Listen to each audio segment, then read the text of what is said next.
Bien, muchachos, vamos a continuar, esta vez observando el sentido de la vista. Vamos a realizar el sentido de la vista. Es uno de los sentidos que, si bien es cierto, no está tan desarrollado en nosotros como es en las aves, por ejemplo, como son en las aves, pero es uno de los sentidos de los cuales más dependemos. Dependemos casi todo por nuestra vista. E inclusive nosotros podríamos escuchar algún tipo de sonido muy fuerte y generalmente hay la tendencia de observar antes de actuar, como quien dice, ¿no? Y como también ya alguna vez lo hemos mencionado, en el sentido del gusto, por ejemplo, que hemos mencionado, a veces observando un tipo de alimento, a veces nos da la sensación de que es agradable o delicioso, sin haberlo probado o sin haberlo inclusive olfateado o olido, ¿no? Entonces, es uno de los órganos de la cual más dependemos. Entonces, veamos ahora el sentido de la vista. Bien, observamos aquí la siguiente forma. Tenemos aquí una persona y esa persona está visualizando un estímulo. Ese estímulo es una manzana, por ejemplo. Entonces, el ojo, que son los globos oculares, van a captar ese estímulo. El estímulo, entonces, es la manzana. Procesa la información. Al captar el estímulo, que es la manzana, lo va a interpretar como alimento. Pero ¿cómo pasa esto? Cuando los ojos, los globos oculares, observan el estímulo, ellos presentan unas células que son fotorreceptoras y estos fotorreceptores captan el estímulo, hacen una transducción que va a ser convertirlo en impulso nervioso mediante células especializadas y estas a su vez la van a llevar hacia el tálamo. Recordando el tálamo, que era el centro de relevo nervioso, hacia el tálamo, y del tálamo lo va a llevar hacia la corteza del lóbulo occipital. Y es ahí justamente donde se va a interpretar ese estímulo. Una vez se interprete ese estímulo, ahora pues podrá realizar una acción, que en este caso puede ser comérsela, por ejemplo, ¿no? Entonces, hasta ahí, hasta la interpretación de ese estímulo a nivel de la corteza cerebral, lóbulo occipital, es en la cual ha cumplido ya la función el sentido de la vista. Vamos a ver cómo ocurren estos procesos. Bien, el globo ocular o los ojos son justamente los órganos receptores. Estos órganos receptores la vamos a ampliar. Vamos a ampliar los globos oculares. Ahí lo tenemos. Hemos ampliado al globo ocular, a los ojos. Los ojos se caracterizan porque presentan tres túnicas. Una túnica fibrosa, la vamos a ver, una túnica vascular y una túnica nerviosa. Vamos primero con la parte de la túnica fibrosa. Cuando es captado el estímulo, ahí lo tenemos, este estímulo, ¿no?, es captado, atraviesa la parte de la córnea, llega al cristalino o lente y de ahí pues se va a proyectar hacia la retina. Vamos a ver cómo ocurre esto. Primero, la túnica fibrosa. La túnica fibrosa está conformado por dos porciones, dos partes del globo ocular. Y esas partes van a ser la córnea y la esclerótica. La córnea es esta porción. También se le considera como la ventana del ojo. Es la que se proyecta, es la que proyecta o recubre el globo ocular. Es transparente, es avascular, ventana del ojo. ¿Qué permite? Pues permite el paso de la luz. Los objetos que son captados como estímulo, pasan. Entonces, ahí tenemos, ¿no?, la córnea. La córnea, además, debido a que no presenta nervios en esa zona, se le puede realizar inclusive una cirugía. Principalmente cuando se realiza este tipo de cirugías, ¿no?, por la córnea, la ventaja es que al no presentar vasos sanguíneos. Eso evitaría pues cualquier problema o cualquier daño o hemorragia, ¿no? Y de esta manera pues se hace un poco más factible realizar una cirugía a nivel de la córnea. Entonces la ventana del ojo vendría a ser la córnea, que permite dejar el paso de la luz. También tenemos a la esclerótica. La esclerótica es la parte blanca del ojo, ¿no? El blanco del ojo. Si observas los ojos, tenemos ahí pues una parte blanca y esa parte blanca es la esclerótica. Esto conforma la túnica fibrosa que se encuentra en la parte más externa y además pues son resistentes y es avascular básicamente. Después de la túnica fibrosa vamos a ver primero las partes para ver la fisiología. Después de la túnica fibrosa podemos tener aquí también la túnica vascular. Se le dice túnica vascular porque esta sí presenta vasos sanguíneos. La túnica vascular va a estar conformado por la coroides. La coroides. La coroides vendría a ser esta porción que ves de color rojo, la coroides. Esta coroides es importante porque al ser vascular va a nutrir. ¿Y qué nutre? Nutre, por ejemplo, la retina, nutre, por ejemplo, a la esclerótica. Esta se encarga de nutrir, ya que presenta vasos sanguíneos. Entonces, la coroides nutre a la esclerótica, nutre a las células retiniales, ¿no? A la retina. La túnica vascular además está formado por el iris. Iris. Este vendría a ser el iris. Esa porción. Ahí está, ¿no? El iris. El iris regula el paso de la luz, ¿no? Regula el paso de la luz. El iris, en la parte central, ¿no?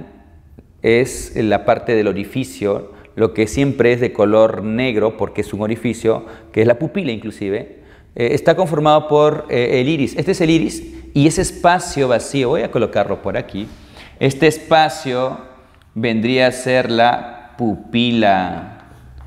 Por eso es que una persona podría tener el color de ojos, cualquiera sea, pero siempre la parte central va a ser oscura. ¿Por qué? Porque es un orificio. Además, algo muy importante también en el iris, ahí vamos a encontrar células pigmentarias llamadas melanocitos. Los melanocitos son células que contienen o liberan una sustancia que es la melanina y de acuerdo a la cantidad de melanina es lo que le da el color característico de los ojos de una persona. Si tienes ojos azules, ojos celestes, ojos verdes, eso se debe a la cantidad pues de melanina que se concentra en esa zona, ¿no? Entonces, una persona que tenga ojos oscuros, ojos negros por ejemplo, es porque tiene una mayor concentración de melanina a nivel del iris. Y mientras más claro sea, menos melanina se encontrará en esa zona. El color de los ojos tal vez un poco menos frecuente van a ser los ojos de color verde. Entonces, si te preguntan, ¿no?, ¿quién le da el color a los ojos? Justamente vendría a ser el iris. Muy bien, el iris entonces, ¿no? Esta se dilata o se contrae, ¿no? Y eso va a permitir el paso de luz. Si esta pupila, ¿no?, que es el orificio, deja pasar la luz, eso va a depender del iris. El iris, si se contrae, permite que la pupila se amplíe o se dilate, la pupila, y de esa manera deja mayor paso de luz. En cambio, si esta se dilata, el iris se dilata, eso hace que la luz incida con una menor proporción.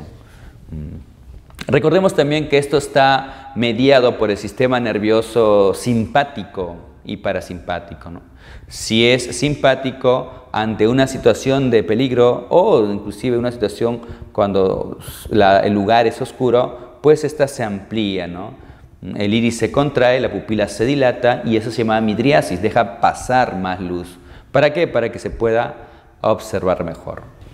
Muy bien, entonces tenemos ahí a la coroides, voy a colocarlo en asterisco. Tenemos al iris, bien, ahí está. Y también vamos a tener al cuerpo ciliar.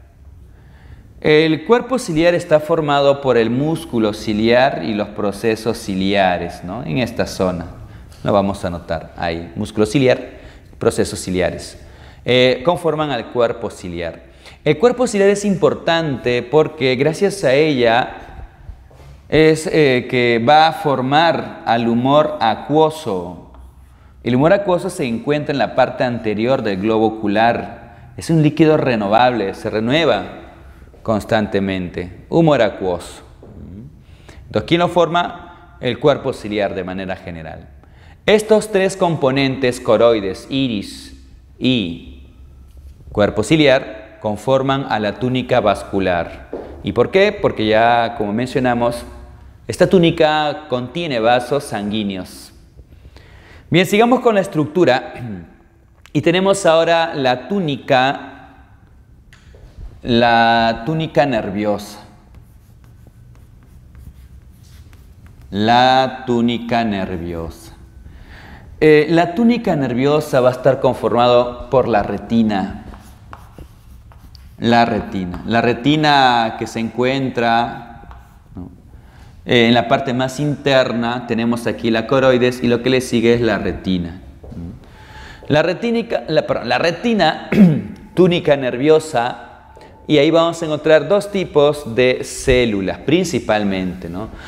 Son células bipolares, células que captan el estímulo.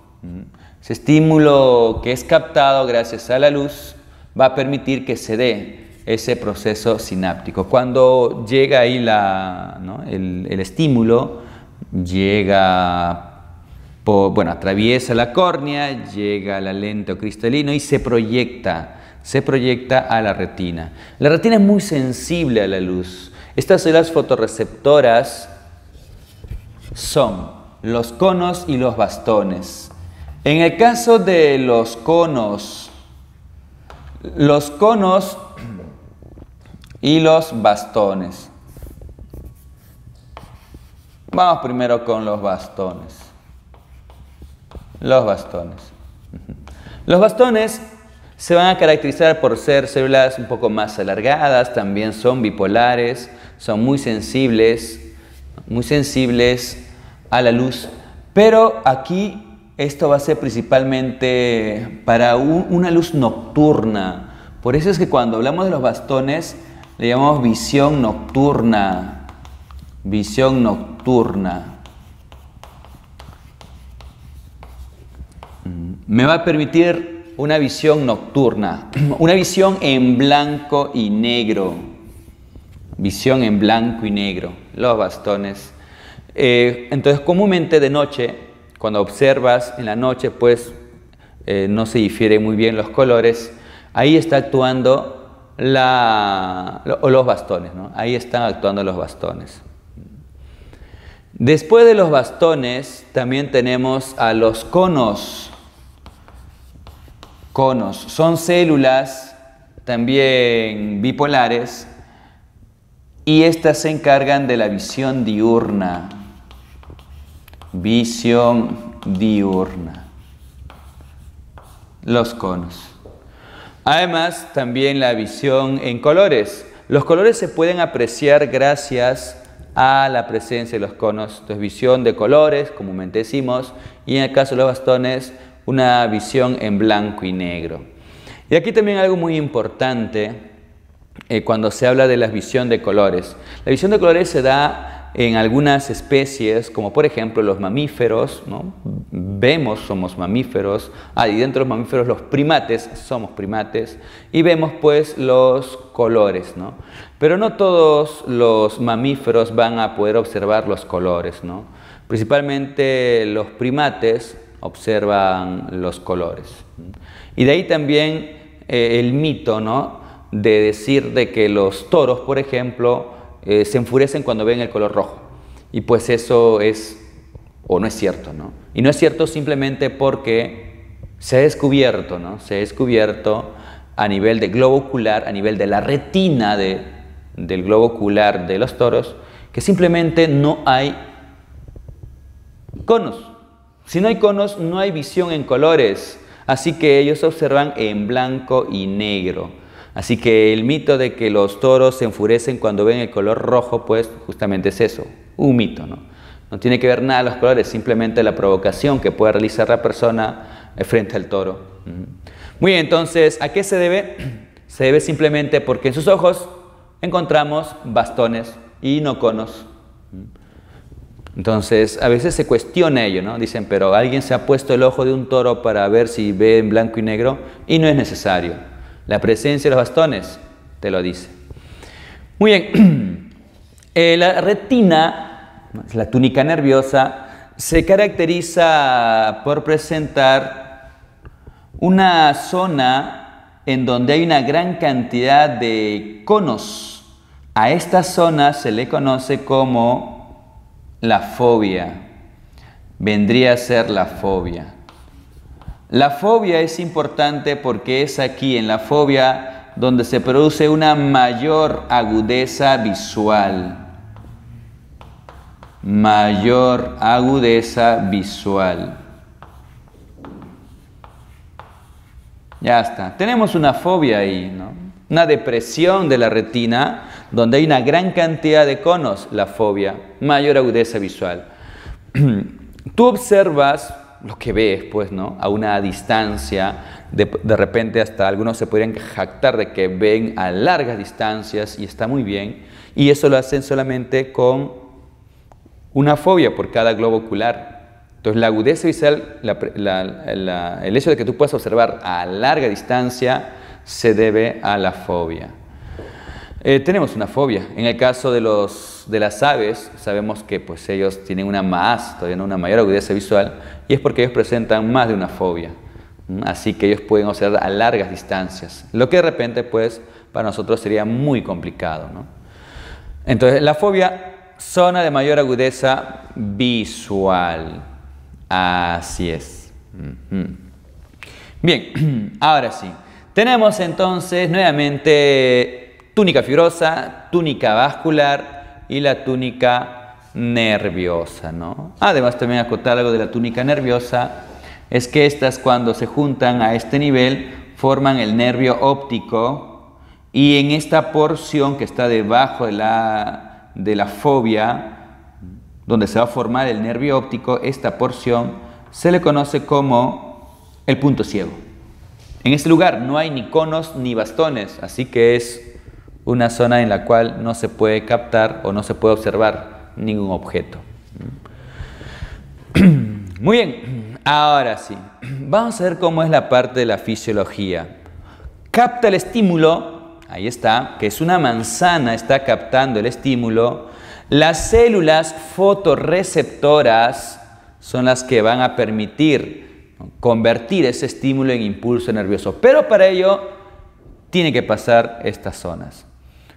En este caso, la córnea, que permite el paso de esta luz de la imagen, y va a llegar hacia la lente. Se le llama lente o también le decimos cristalino. Lente o cristalino. Esta lente o cristalino permite la acomodación de las imágenes, refracta la luz, refracta la imagen. Yo observo esta manzana en esta posición, nos guiamos por la hoja. Y cuando se proyecta a la retina, porque es ahí donde se va a transformar ese estímulo en impulso nervioso, se proyecta de una manera inversa. Así es. Entonces, todas las imágenes que nosotros observamos lo vemos en realidad, o como se proyecta a nivel de nuestra retina, es inverso. Pero si eso es así, entonces, ¿por qué no vemos las cosas de cabeza? Es simplemente porque nuestro cerebro lo interpreta. Donde tal vez no pueda ocurrir esto de repente en un neonato. Cuando a veces un pequeño, ¿no?, observa por primera vez, ve en inverso. A veces algunos niños están así, pero es cuando te miran como un poquito extraño, como si no te vieran. ¿Por qué? Porque poco a poco va a aprender, su mismo cerebro pues va a empezar a acomodar ese objeto. Se proyecta de manera invertida, pero cuando llega nuestro cerebro lo interpreta y lo revierte, y de esa manera observamos los objetos tal y cual, pues, ¿no? Importante entonces, ¿no? Entonces, ¿por qué si se proyecta esta imagen así invertida, por qué no lo vemos así invertido? Simplemente porque nuestro cerebro ya lo acomoda. Muy bien, entonces llega a este nivel, ¿no? Llega hacia la lente o cristalino. La lente o cristalino es una estructura móvil que permite la acomodación. Si yo tengo un objeto a una distancia, automáticamente el cristalino acomoda esa imagen y de esa manera sé más o menos a qué distancia está. Si sigo acercando la imagen, automáticamente el cristalino va enfocando esa imagen. Esa es la ventaja del cristalino. El movimiento que presenta va a permitir a nosotros enfocar muy bien una imagen, ya sea cercana o lejana. También aquí algo muy importante, lo que ocurre cuando esta lente o cristalino se vuelve opaco. Con el tiempo a veces suele volverse opaco, blanco se podría decir. Si eso ocurre, a eso se le conoce como una enfermedad llamada cataratas. Las cataratas entonces se produce justamente por el envejecimiento, la opacidad de la lente o cristalino. Muy bien. Sigamos. Una vez que llega esta imagen proyectada hacia la retina, pasa por un espacio vítreo, se le llama, y justamente aquí se encuentra el llamado humor vítreo. Contiene colágeno este humor vítreo, contiene una gran cantidad de agua, también es acuoso el humor vítreo. Ya está, el humor vítreo entonces pasa, el humor vítreo se proyecta hacia la retina. En la retina es justamente donde estas células fotorreceptoras transforman el estímulo en impulso nervioso mediante transducción. Y de esta manera, pues, si proyectamos esta zona, ahí están las células. Estas células son importantes porque al transformar en impulso nervioso lo van a llevar hacia el cerebro, pero antes tiene que pasar por el tálamo. Entonces veamos aquí, ese estímulo forma al final el nervio óptico. Este vendría a ser, voy a colocar aquí el nervio óptico, ahí está el nervio óptico. Este nervio óptico transmite ese impulso nervioso hacia el cerebro. El cerebro llega hacia el tálamo y del tálamo ahora, recuerda que es un centro de relevo nervioso, del tálamo se dirige hacia la corteza del lóbulo occipital. Entonces llega en la corteza del lóbulo occipital.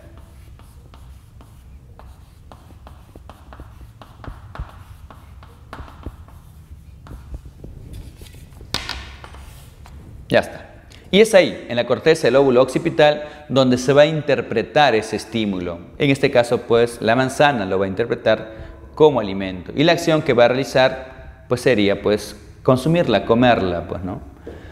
Bien, eso sería en cuanto al sentido de la vista, ¿no? Una parte general, fisiológica, en la cual, pues, las imágenes que nosotros observamos son captados, son transformados en impulso nervioso, son llevados mediante el nervio óptico hacia el tálamo y del tálamo hacia la corteza del lóbulo occipital. Muy bien, vamos a ver ahora el siguiente sentido. Bien, vamos a ver ahora el sentido del gusto. Sentido del gusto.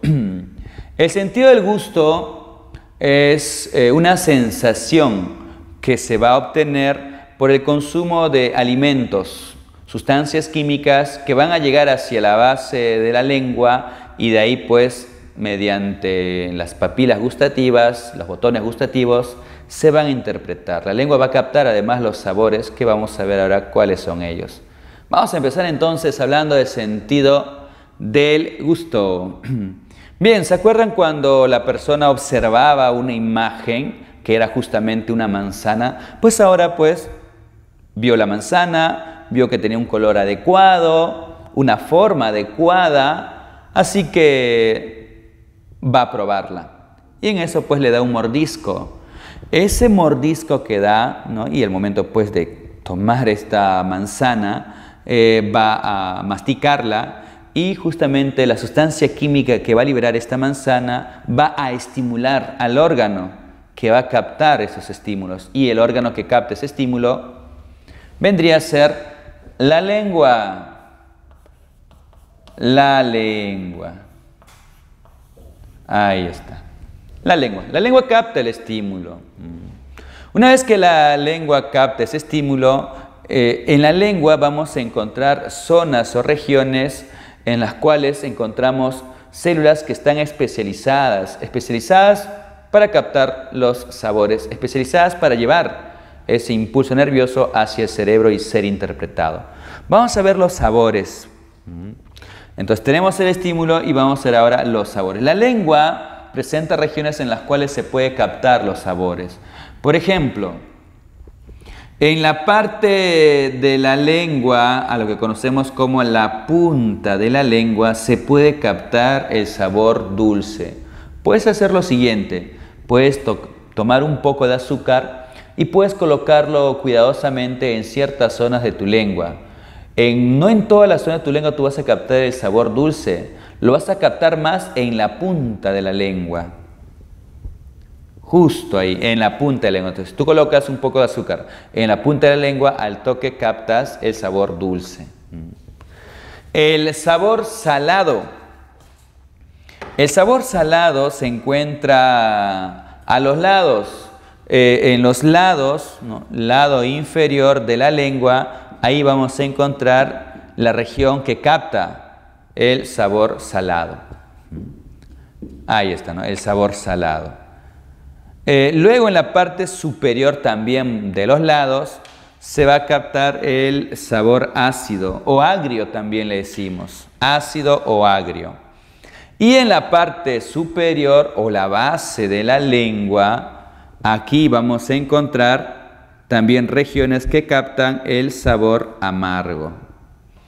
4 son los sabores y un sabor adicional que vendría a ser el umami, que es justamente en esta zona central básicamente, el sabor umami.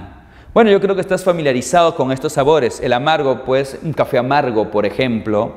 El ácido, un limón, por ejemplo, el zumo de limón. El salado, bueno, la sal de cocina que tenemos también, ¿no? Puedes probarlo y en esta zona se va a estimular, ¿no? Captas el sabor. Y el dulce, pues, por el azúcar, ¿no? Que comúnmente, pues, colocamos en nuestro desayuno, en nuestros refrescos. Y el sabor umami, este sabor umami es el sabor semejante, a ver, entre queso más o menos, o el Ajinomoto, por ejemplo. Creo que ahí se puede sentir mejor este sabor. Si has probado alguna vez el Ajinomoto, tiene un sabor característico ya. Ese sabor es considerado el sabor umami. Bien, sigamos, ¿no? La lengua, además, ¿no? Capta los sabores, pero también pues ahí encontramos nervios. Y también algo importante en esta parte es que de estos sabores, ¿no? El sabor cuya lengua pues contiene receptores para que sea más sensible es el sabor amargo. Este tiene que ver como un contexto evolutivo ya, ¿no? Con el tiempo pues generalmente, ¿no? Los alimentos que se consumían podrían ser venenosos y si son venenosos, bueno, sabemos que podría causar estragos en la persona o en cualquier inclusive animal. Y es porque los venenos generalmente tienden a presentar un sabor amargo. Entonces, la lengua se ha vuelto mucho más especializada para captar principalmente a los venenos, o sea, el sabor amargo, básicamente por ello, ¿no? Entonces, el sabor de la cual somos más sensibles, sabor amargo. Muy bien, entonces tenemos ya en la lengua, ¿no? Ubicados los sabores, regiones en las cuales pues se puede captar estas sustancias químicas. Y también aquí vamos a encontrar los nervios, ¿no? Los nervios que van a tomar, una vez que son transformados en impulso nervioso, van a tomar esta información, lo van a llevar hacia el centro nervioso. Vamos a adelantar esto un poquito para ver la estructura. Tenemos, por ejemplo, al nervio vago, que es el 10º par craneal. Tenemos también al glosofaringeo, que es el 9º par craneal. Y tenemos el nervio facial, que es el 7º par craneal.